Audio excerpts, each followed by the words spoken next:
خب قرار امروز یک کودکی درست بکنیم با دستور ویژه طرحواره محرومیت هیجانی. اول از همه یک لیوان سرپر بی‌توجهی عاطفی میریزیم. مامان میای منو بغل کنی؟ نه الان وقت ندارم، دارم درستت میکنم دیگه. حالا یه قاشق دوستت دارم ولی بهت نمیگم اضافه میکنیم.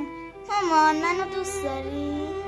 معلومه دیگه، چقدر میپرسی. حالا یه مشت ساکت باش، حرف نزن، اذیتم نکن اضافه میکنیم.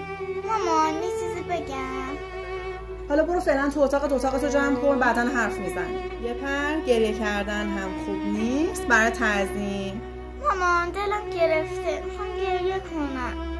گریه کردن برای بچهای لوسه، تو که نمیخوای لوس بار بیای. خب تموم شد. حالا 10 دقیقه میذاریم جوش بیاد تا کودک یاد بگیره که احساساتش اصلا مهم نیست.